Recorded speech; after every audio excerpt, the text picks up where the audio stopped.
Kant, 1724-1804. ¿Quién fue Immanuel Kant? Fue el filósofo alemán más importante de todos los tiempos y una de las figuras más influyentes de la filosofía occidental. Kant, aunque no fue uno de los fundadores iniciales de la Ilustración, sí que se convirtió en su mayor exponente en la etapa final. Fundador del idealismo trascendental, también conocido como criticismo o filosofía crítica, actuó como conciliador y superador del racionalismo y el empirismo. A su pensamiento suele llamársele filosofía sintética o trascendental, por tomar ideas de ambas corrientes filosóficas y llevar a cabo una síntesis que cambiaría la gnoseología y parte de la cosmovisión de su época. Kant nació en Königsberg, en la Prusia oriental del momento, en el seno de una familia humilde con 11 hijos. Recibió una educación pietista basada en la honestidad, la rectitud y la cordialidad. En el año 1740, con 16 años, entra en la Universidad Albertina de Königsberg y recibe lecciones de Martin Nutzen, quien le forma en filosofía y en física newtoniana. Publica su primera obra, en alemán, en 1749, titulada Ideas sobre la verdadera valoración de las fuerzas vitales. La obra kantiana suele dividirse en dos fases: periodo precrítico y periodo crítico. El periodo precrítico, de 1746 a 1770 aproximadamente, se interesa por cuestiones de la física, las ciencias naturales, la metafísica y la estética. Recibe una notable influencia del racionalismo de Leibniz y el empirismo de Newton y Hume. De hecho, su tesis doctoral titulada De Igne, sobre el fuego, en 1755, constituyó un intento de síntesis de la ciencia de Newton y la metafísica de Leibniz. Kant, en sus primeras obras, ya hablaba de que el espacio es relativo a las fuerzas y que era objetivo e independiente del sujeto que lo conoce. Describió el espacio como una estructura arbitraria y no necesaria. Admitió que los métodos de las matemáticas eran distintos, pero que tanto la matemática como la filosofía podrían alcanzar el mismo grado de evidencia. Diferenció entre mundo sensible y mundo inteligible, un dualismo ontológico, y entre conocimiento sensible e intelectual, un dualismo gnoseológico. En su primer periodo todavía pensaba que la metafísica era posible.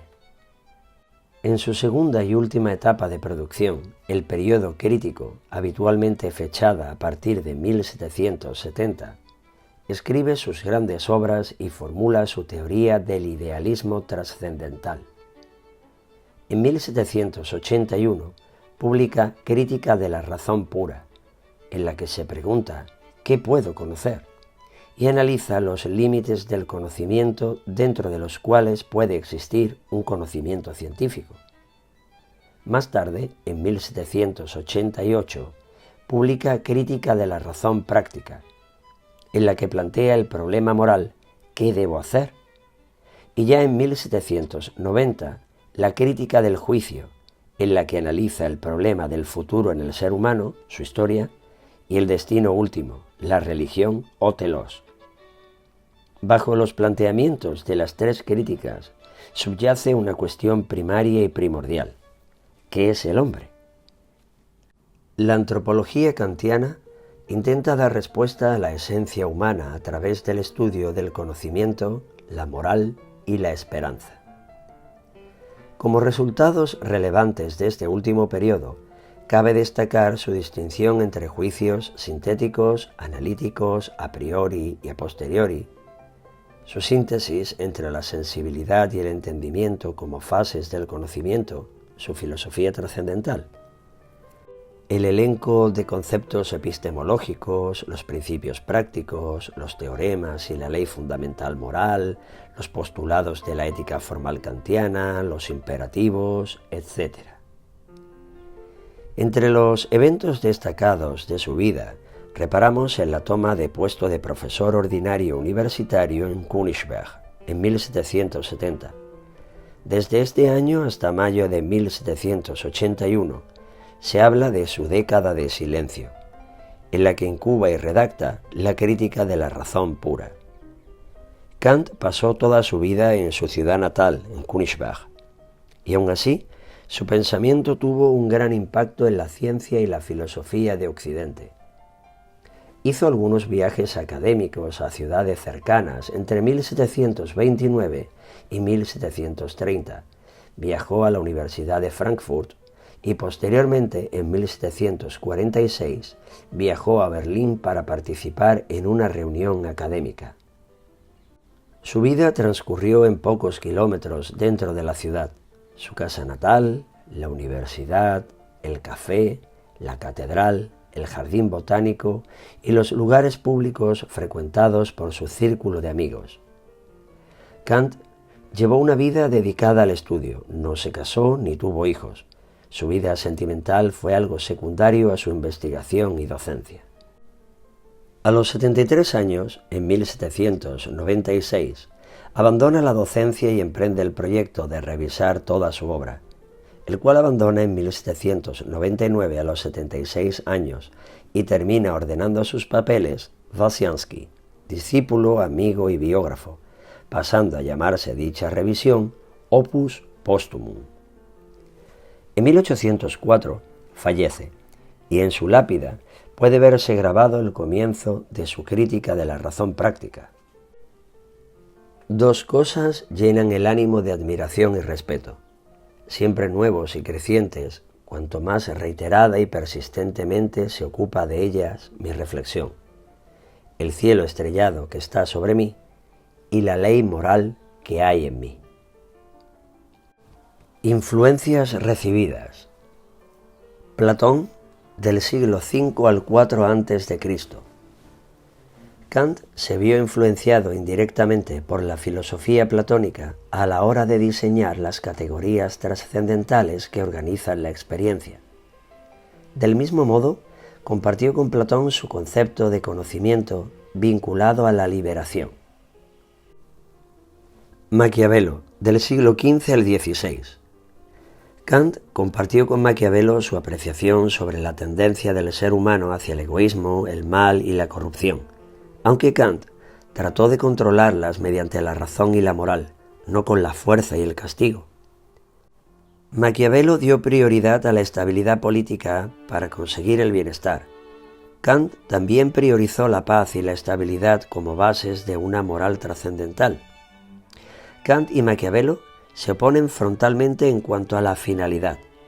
Maquiavelo afirmó que el fin justificaba los medios, y Kant defendió que una persona siempre es un fin en sí misma y que nunca debe ser utilizada como medio. Descartes, del siglo XVI al XVII. La duda metódica cartesiana influyó en el cuestionamiento que hizo Kant sobre el conocimiento humano. A pesar de que Kant no aceptó el dualismo antropológico de Descartes entre res cogitans, la mente, y res extensa, el cuerpo, sí que influyó en la distinción kantiana entre fenómeno, experiencia física, y noúmeno, concepto no material. Spinoza, siglo XVII. Kant no hizo suyo el sistema panteísta de Spinoza, pero sí se vio influenciado por su concepción de la razón como principio organizador del universo. A su vez, en el planteamiento de Spinoza, descubrimos ecos del concepto nous, propuesto por Anaxágoras de Clazomene en el siglo VI a.C. Locke, del siglo XVII al XVIII. Kant aceptó la afirmación empirista de Locke de que todo el conocimiento proviene de la experiencia, dando lugar al concepto fenómeno en la filosofía kantiana. Aunque Kant no aceptó la teoría de tabula rasa de Locke, sí que se vio influenciada por ella al no concebir la mente como un receptor pasivo. Leibniz, del siglo XVII al XVIII. Kant toma de Leibniz la idea de que la mente tiene estructuras a priori que ordenan la experiencia. Kant las llamará espacio-tiempo y categorías. Criticó la existencia de ideas metafísicas innatas, pero adoptó su propuesta de un conocimiento a priori, que fuera independiente de la experiencia. Wolff, del siglo XVII al XVIII.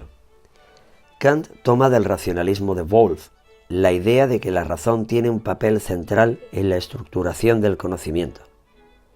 El intento de sistematizar la metafísica de Wolff sirvió a Kant de inspiración para distinguir los conocimientos a priori y posteriori. Berkeley, del siglo XVII al XVIII. Berkeley sugirió que los conceptos no existen independientemente de la percepción, y aunque Kant no compartió su idealismo radical, sí que afirmó que el conocimiento humano está determinado por el modo en que los fenómenos se presentan a la mente. Montesquieu, del siglo XVII al XVIII. Kant se inspiró en la estructura social y la organización política de Montesquieu, dando lugar al sistema de derechos universales y al concepto autonomía. También adoptó la idea de que la moral y la política deben ser vistas en términos universales, matizando Kant que se ven influenciadas por las condiciones particulares de cada nación o sociedad. Hume, siglo XVIII. Gracias al escepticismo de Hume sobre el conocimiento, Kant inició su búsqueda para explicar cómo era posible. Asimismo, adoptó su distinción entre impresiones, que son materiales, e ideas, inmateriales, integrándola en su división entre fenómenos y noúmeno. Y por último, Rousseau, del siglo XVIII. De Rousseau toma la idea del contrato social y la importancia de la libertad política, lo cual influyó decisivamente en sus ideas de cosmopolitismo y paz perpetua. En el ámbito de la ética, Kant se ve influenciado por su crítica a la sociedad y a la moralidad natural, conduciendo a Kant a sus ideas de deber y autonomía. Principales teorías de la filosofía kantiana. Kant, además de ser una persona sumamente disciplinada y dedicada al estudio, es sin lugar a dudas uno de los grandes pensadores de Occidente gracias a su capacidad analítica, su proyecto sintetizador de posiciones enfrentadas y su modo de entender la realidad. Fue un autor muy prolífico. Su obra abordó la epistemología, la metafísica, la ética, la moral, la estética, la teleología, la antropología y la religión. A continuación presentaremos sus principales teorías e ideas de cada ámbito de conocimiento y veremos algunas de las obras más significativas en las que abordó dichos temas. La filosofía kantiana aspira a responder a 4 preguntas fundamentales. 1. ¿Qué puedo conocer? Tuvo la pretensión de establecer los límites del conocimiento, dentro de los cuales puede existir la ciencia, la epistemología y la metafísica en relación. 2. ¿Qué debo hacer? Presentó una descripción de la ética deontológica, basada en la idea del deber, ética y moral. 3. ¿Qué puedo esperar? El estudio del problema del futuro, de la historia, de su destino último, la religión, y la crítica a la religión dentro de los límites de la razón, historia, religión y teleología. Y 4. ¿Qué es el ser humano? Planteamiento antropológico basado en las preguntas anteriores. Entre sus obras dedicadas a la epistemología y a la metafísica, destacan las siguientes: Historia natural general y teoría del cielo, de 1755, El único fundamento posible de una demostración de la existencia de Dios, de 1763, De mundi sensibilis atque intelligibilis format et principiis, una disertación de 1770, La crítica de la razón pura, de 1781, Los prolegómenos a toda metafísica futura que pudiera presentarse como ciencia, de 1773, entre otras. Entre sus obras dedicadas a la moralidad, el deber y la autonomía de la voluntad, destacaríamos tres: La fundamentación de la metafísica de las costumbres, de 1785, La crítica de la razón práctica, de 1788, y La metafísica de las costumbres, de 1797. Escribió obras dedicadas a la estética y a la teleología, como Observaciones sobre el sentimiento de lo bello y lo sublime, de 1764, o Crítica del juicio, de 1790. Obras de corte político y sobre la filosofía de la historia, como Idea para una historia universal en clave cosmopolita, de 1784, Respuesta a la pregunta ¿qué es la Ilustración?, de 1784 también, y su famosa obra sobre la paz perpetua, de 1795. Por último, una revisión a las obras dedicadas monográficamente a la religión y a la antropología, como La religión dentro de los límites de la mera razón, de 1793, y Antropología en sentido práctico, de 1798. Analizaremos el pensamiento kantiano atendiendo a divisiones que él mismo propuso en su estudio, en el siguiente orden. 1. Estética trascendental o crítica de la sensibilidad, Sinnlichkeit. 2. Analítica trascendental o crítica del entendimiento, Verstand. 3. Dialéctica trascendental o crítica de la razón, Vernunft. 4. Razón práctica, principios, teoremas y ley fundamental. 5. Moral formal, imperativos, máxima y sus postulados. 6. El esperar o la teleología. 7. La antropología kantiana. Y 8. La política kantiana. Estética trascendental o crítica de la sensibilidad. Tras su periodo precrítico, en el que abordaba, como ya hemos comentado antes, temas de física, ciencias naturales, metafísica y estética, desarrolla su periodo crítico y la mayoría de sus obras más importantes. No hay que subestimar el alcance de sus aportaciones en estos campos de conocimiento, como el intento de sintetizar la fuerza interna a la materia de Leibniz y su sometimiento a la ley de Newton, su concepto relativo y objetivo del espacio, la distinción entre los tipos de conocimiento o el reconocimiento de la estructura temporal interna. La estética trascendental se presenta fundamentalmente en su obra Crítica de la razón pura, de 1781. En la primera sección de dicha obra, definió el concepto trascendental del siguiente modo: llamo trascendental a todo conocimiento que se ocupa no tanto de los objetos cuanto de nuestro modo de conocerlos, en cuanto que tal modo ha de ser posible a priori. A continuación, explicaremos las tres ideas principales que se extraen de su estética trascendental. 1. Kant distinguió dos modos de sensibilidad, Sinnlichkeit, en sentido externo y en sentido interno.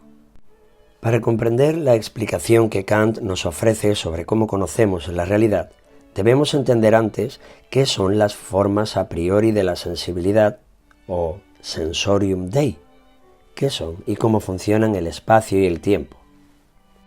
Kant descubre que tanto el espacio como el tiempo aparecen antes de la experiencia, por eso son a priori.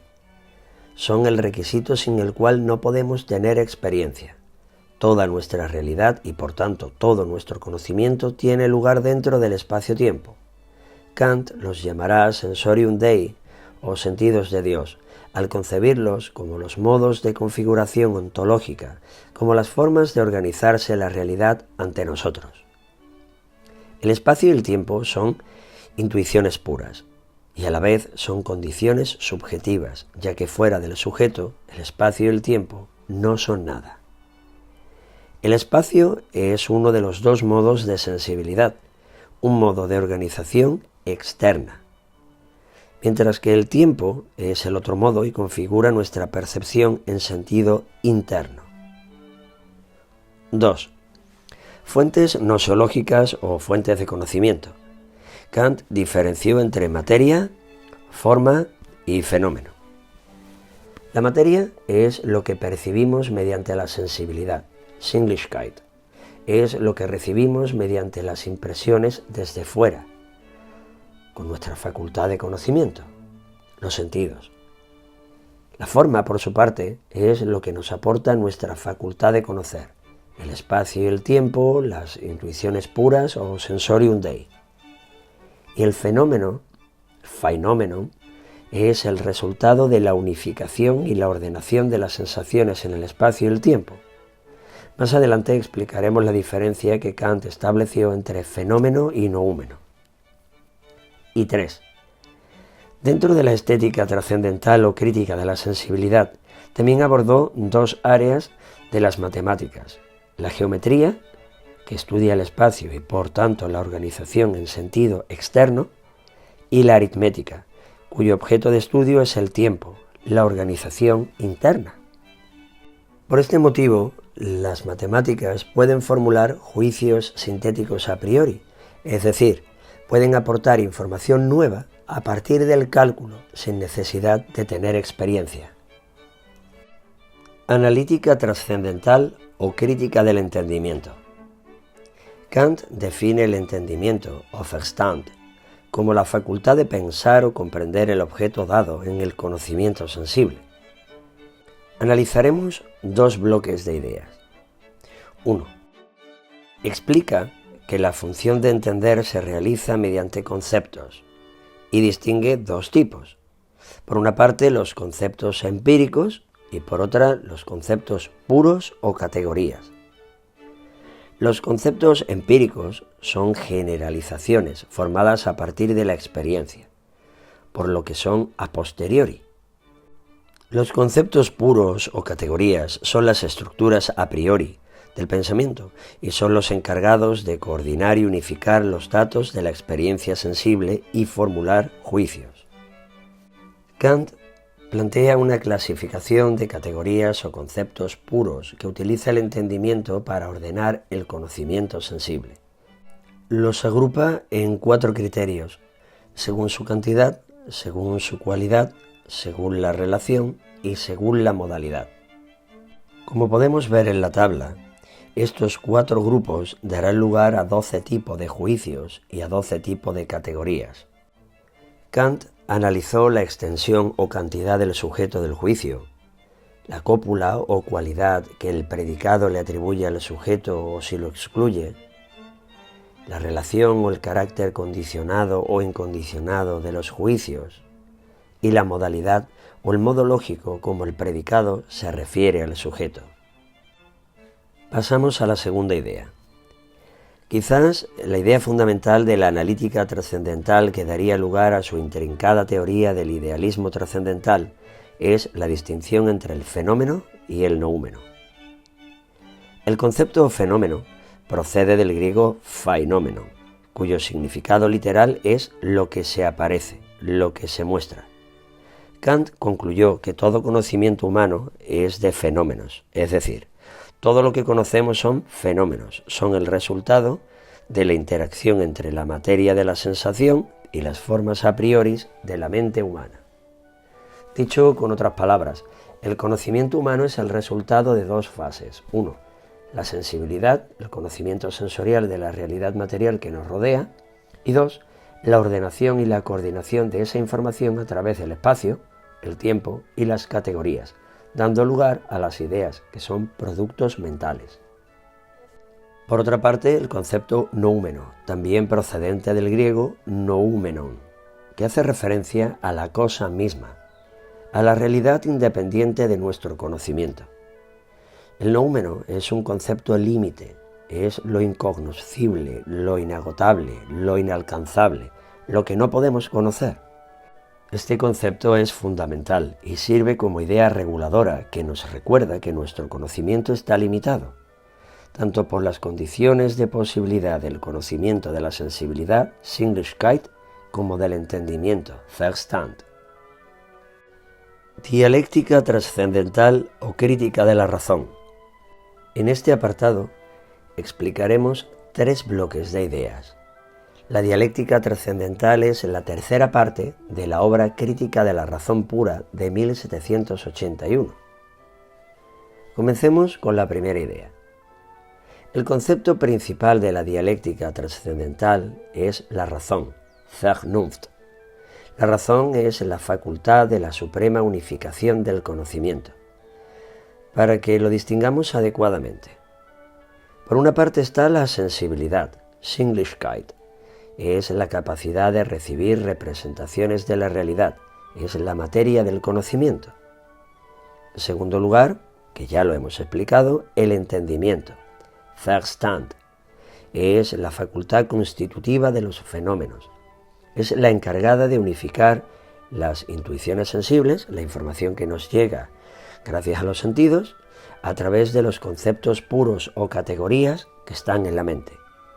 Y en tercer lugar, la razón, Vernunft. Por su parte es la facultad superior que busca la unidad incondicionada. ¿Qué significa esto? La razón trabaja con ideas trascendentales, ideas que van más allá de los límites empíricos o sensoriales. La razón produce silogismos y argumentos para tratar de entender el conocimiento y extenderse más allá de sus posibilidades. Pero en realidad no puede generar conocimiento teórico. No puede generar un conocimiento sobre el noúmeno, sobre lo que no se puede conocer. Expliquemos esto con palabras más sencillas. Aunque la razón pretenda alcanzar ideas que estén más allá de sus límites empíricos, de los límites de los sentidos, y de sus límites mentales, los límites del entendimiento, no puede generar conocimiento o fenómenos precisamente por no poder conocer físicamente, aunque sí configurarlos mentalmente.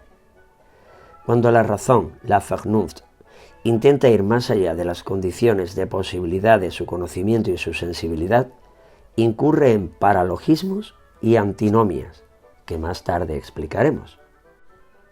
2. El concepto idea en el pensamiento kantiano. Las ideas en la filosofía de Kant son conceptos de la razón pura, de la Vernunft. Son trascendentes al ir más allá de la experiencia o los fenómenos. No son empíricas, no pueden ser confirmadas mediante la experiencia y sirven de límite nosiológico para saber hasta dónde podemos conocer.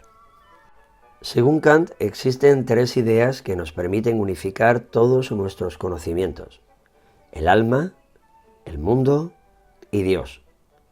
El alma sería la encargada de unificar la experiencia interna, el mundo la experiencia externa, y Dios sería el punto de convergencia y unificación entre las anteriores. 3. ¿Qué son los paralogismos y las antinomias? Tanto los paralogismos como las antinomias son descritas como problemas derivados del uso de la razón, cuando intenta alcanzar conocimientos que están más allá de las condiciones de posibilidad de la persona. Es decir, cuando la razón intenta acceder o tener experiencia de un noúmeno y convertirlo en fenómeno. ¿En qué se diferencian los paralogismos de las antinomias? Un paralogismo es un silogismo erróneo de la razón. El pensamiento razona mal y confunde poder pensar algo, que es la condición formal de nuestro pensamiento, con que algo sea real y cognoscible. En cambio, las antinomias son contradicciones lógicas de la razón. Consisten en la existencia de dos proposiciones contradictorias, tesis y antítesis, que por separado son lógicamente válidas y demostrables, pero no pueden ser verdaderas al mismo tiempo. En pocas palabras, los paralogismos son silogismos o razonamientos defectuosos y las antinomias son contradicciones genuinas que surgen al intentar conocer el mundo como un todo. Razón práctica. El hacer. Kant dedica 3 obras específicas a esta cuestión: la fundamentación de la metafísica de las costumbres de 1785, la crítica de la razón práctica de 1788 y la metafísica de las costumbres de 1797. Hasta ahora hemos explicado el funcionamiento de la razón teórica o uso teórico de la razón, vinculado con el conocimiento, con la nosiología. La razón práctica, por su parte, se ocupa de la determinación de la voluntad, es decir, de la conducta humana. Este apartado lo vamos a dividir en 6 bloques de ideas. 1. ¿Cuál es el objetivo de la razón práctica según Kant? El objetivo es fundar la posibilidad de un juicio sintético a priori de carácter práctico. es decir, la búsqueda de una ley moral basada en el sentimiento universal del deber. 2. Antes de continuar, aclaremos la diferencia entre los tipos de juicios que propuso Kant. Los juicios analíticos o no extensivos son a priori, antes de la experiencia, y no aportan información nueva. Los juicios sintéticos o extensivos, que son a posteriori, después de la experiencia, y sí aportan información nueva. El objetivo, tanto en el uso teórico de la razón como en el práctico, es alcanzar juicios sintéticos a priori. Dicho de otra forma, poder alcanzar información nueva sin tener la necesidad de la experiencia. Los juicios sintéticos a priori permiten predecir. 3. En el capítulo 1 de la Crítica de la Razón Práctica de 1788, Kant sintetizó la definición de principios prácticos, los 4 teoremas y su ley fundamental. Dijo que los principios prácticos son proposiciones que contienen una determinación universal de la voluntad a la que se subordinan varias reglas prácticas. Vamos a explicarlo detenidamente. Estos principios prácticos pueden ser subjetivos u objetivos.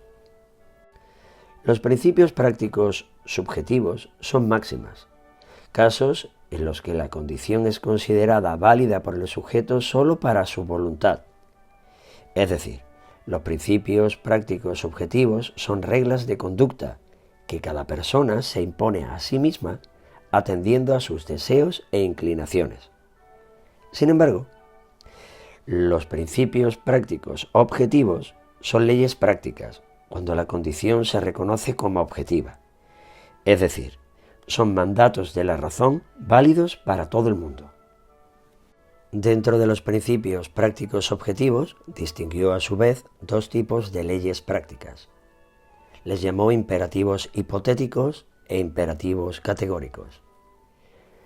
Los imperativos hipotéticos son mandatos condicionales, son órdenes externas, impuestas desde fuera, que nos dictan lo que debemos hacer si queremos conseguir un fin específico. Es la orden de otra persona, condicionada a conseguir algo. Por otra parte, el imperativo categórico o ley fundamental. Kant decía que es el único principio moral verdadero e incondicional que nos ordena actuar de una determinada manera porque esa acción es buena en sí misma, al atender al deber.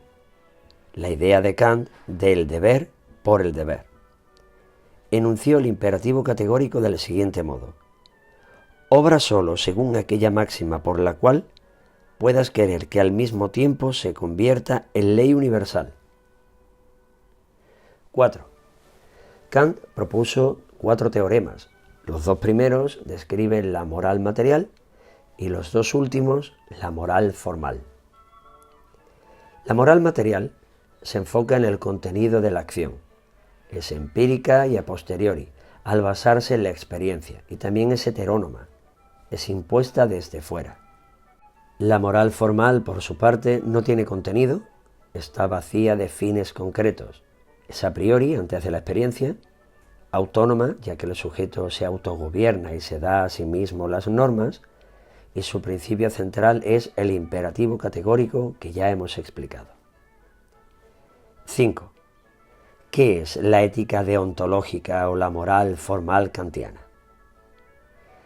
Debemos aclarar que Kant nunca utilizó el término deontológico, procedente del griego deon, deber, lo debido, lo que es necesario, y logos, ciencia o estudio, ya que este término fue acuñado por Jeremy Bentham en su obra The Ontology or Science of Morality, del año 1832. Sin embargo, podemos afirmar con propiedad que la ética kantiana es deontológica, al enfocarse en el deber y las obligaciones morales. Una aclaración más. Antes de exponer las características de la moral o la ética kantiana, reparemos un instante en la distinción entre ambos conceptos, moral y ética. El concepto moral procede del latín mores moris, significa costumbre, hábito o modo de ser. Se le atribuye su acuñación al jurista romano Cicerón y refiere el conjunto de conductas que constituyen a una persona. Aunque los términos moral y ética son utilizados a menudo como sinónimos, la moral suele tener una connotación más individual, privada e interna vinculada al yo. El concepto ética, por su parte, procede del griego ethos.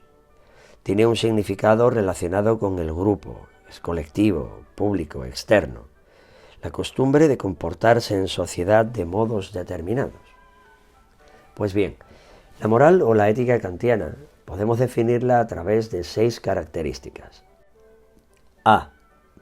Rechaza las éticas materiales, ya que hacen depender la corrección moral de la bondad del fin perseguido, por eso son hipotéticas.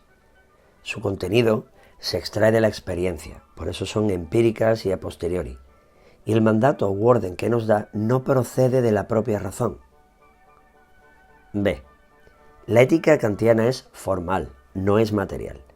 Es formal porque las acciones deben obedecer al sentido del deber, no a un fin concreto. Por eso Bentham las denominó deontológicas, al ser universales.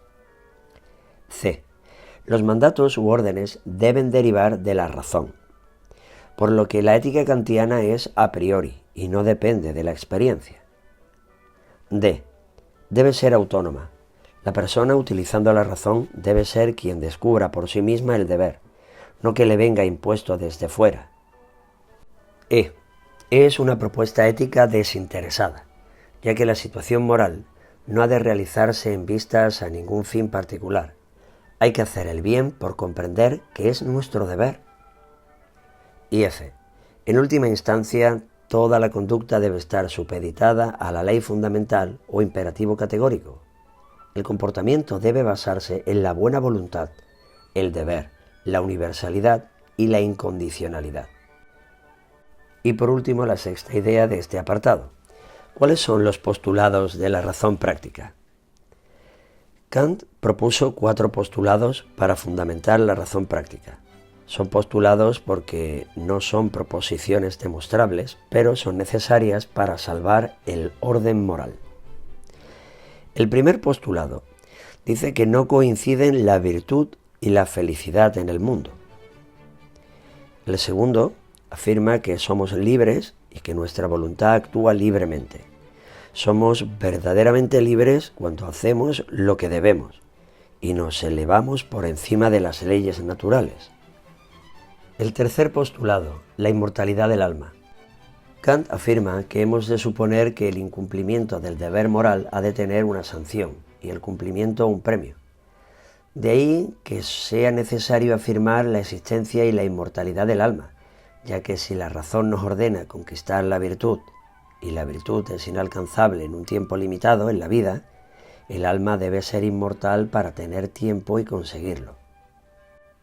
Y 4. El cuarto postulado, la existencia de Dios. Kant afirmaba que no podemos demostrar racionalmente la existencia de Dios, pero tampoco podemos negar su existencia. Dios es la figura en la que el ser y el deber se identifican, donde se da la unión perfecta entre virtud y felicidad. Lo utilizamos como referente. El esperar o la teleología kantiana. El concepto finalidad, procedente del griego telos, lo estudia Kant en su obra Crítica del Juicio de 1790. La espera, referido al futuro, lo que será, va más allá de la ciencia, lo que es, y de la moral, lo que debe ser. Kant en ningún momento trata de atribuirle realidad o existencia a la finalidad, pero la emplea como una guía de la reflexión. El telos nos permite pensar de acuerdo a las necesidades y por este motivo Kant aborda el estudio de 3 conceptos, relaciones indispensables en su pensamiento. A. La relación entre la felicidad y la religión. B. El concepto de hombre, su antropología. Y C. La gestión de lo público, la política, su relación con el derecho y la libertad. Comenzaremos explicando la relación entre la felicidad y la religión. Kant definió la felicidad como el mérito propio de la virtud, el bien supremo que determina la moralidad de nuestros actos.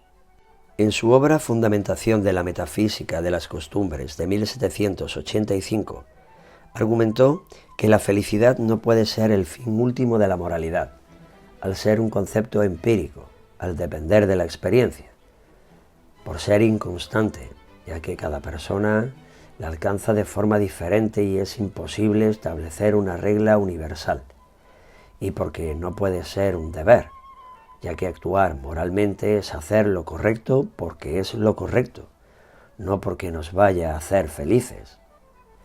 Por estas razones, Kant estudia la religión, una palabra procedente del latín religatio, vínculo o nexo entre lo humano y lo divino.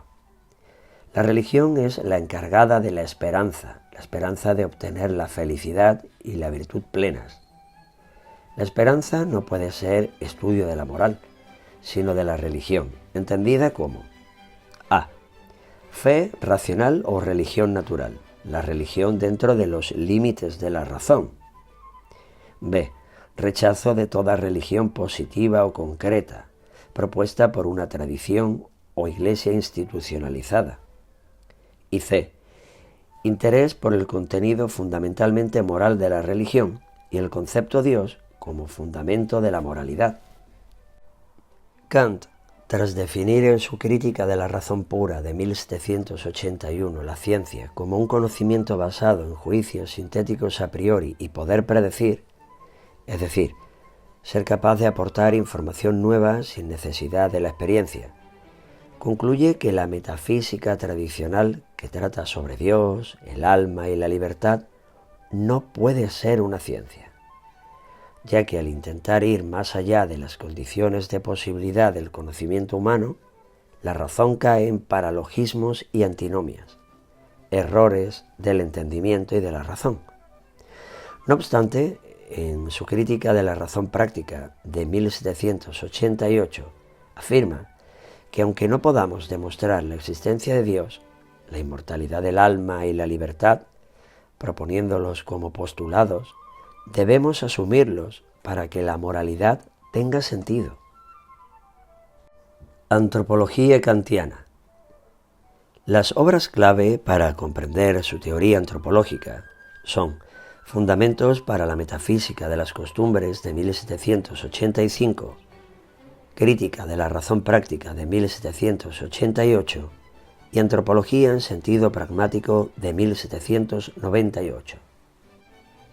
Kant no estudia al ser humano desde una perspectiva empírica, sino filosófica, intentando explicar cómo deberían ser las personas según los principios de la razón.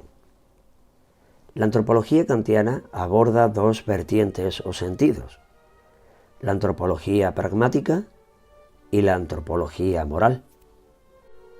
La antropología pragmática se centra en la idea de cosmopolitismo, el hombre como ciudadano del mundo. Kant propone crear una comunidad global de estados regida por el derecho y la moral.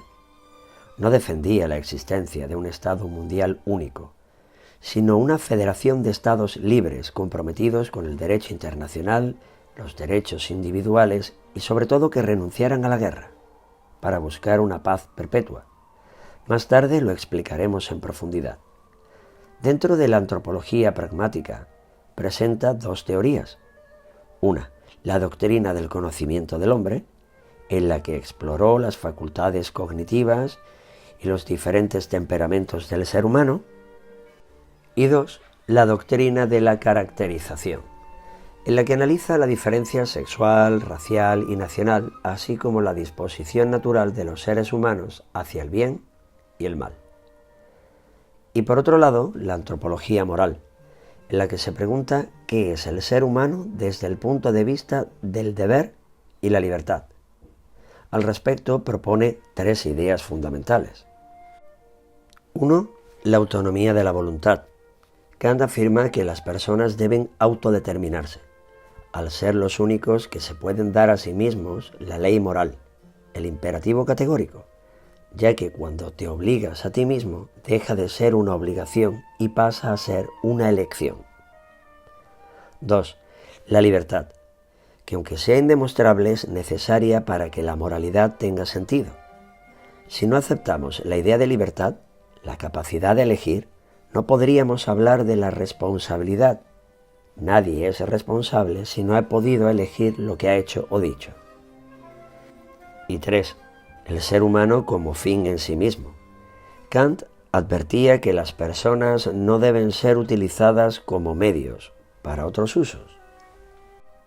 Y por último, aclara que la moral y la religión, aunque coinciden en parte, son independientes. Esto se debe a que la moral debe estar fundamentada en la razón pura y práctica, mientras que la religión se basa en la fe en Dios. Política kantiana. La teoría política de Kant toma como cimientos su ética. La explicaremos y recordaremos en 9 apartados. 1. Kant propone la igualdad de los individuos en tanto sujetos morales, lo que él llama la universalidad de la moral. 2. Las personas son dignas y deben ser respetadas, ya que son autónomos en cuanto a su voluntad. 3. Para conservar la dignidad personal es fundamental e imprescindible la libertad política. 4. La política debe estar fundada en el derecho. El derecho entendido como el conjunto de condiciones por las que la libertad de cada uno puede concordarse con la de los demás según una ley general de libertad. 5. El objetivo político debe ser la paz perpetua. En la cuarta proposición de su obra Idea para una historia universal en clave cosmopolita de 1784, planteaba la idea de la insociable sociabilidad del ser humano, para expresar la contradicción entre la tendencia de las personas a vivir en sociedad y la inclinación a buscar sus intereses de forma individual. 6. Oposición a la política de Maquiavelo, del siglo XV al XVI. Kant afirma que la política siempre debe estar subordinada a la moral y que el fin no justifica los medios, como defendía Maquiavelo. 7. Se inspira en el Estado universal de Rousseau, del siglo XVIII. Kant propuso que debería alcanzarse un pacto social para llegar a ser plenamente autónomos y libres en el sometimiento a la voluntad general. Esto es el concepto de libertad en sociedad, sin interferir ni dañar la libertad del otro. 8. También se inspira en la estructura social propuesta por Montesquieu en el siglo XVIII. Frente a los 3 modos posibles de Estado según el poder, autocracia, aristocracia y democracia, Montesquieu señaló 2 tipos de gobierno según la forma de constituirse. Por una parte, el gobierno despótico, en el que el soberano trata al pueblo como si fuera su propiedad, y por otra, el gobierno republicano, el cual toma como noción ideal de su constitución. Y 9. Por último, las fases de implantación del Estado universal. Son 3. Kant plantea como primera fase el establecimiento del Estado de Derecho y la Constitución republicana en todos los estados individuales. Segunda fase, creación de una federación de estados libres que estén vinculados por pactos de paz y una constitución común cercana a la republicana.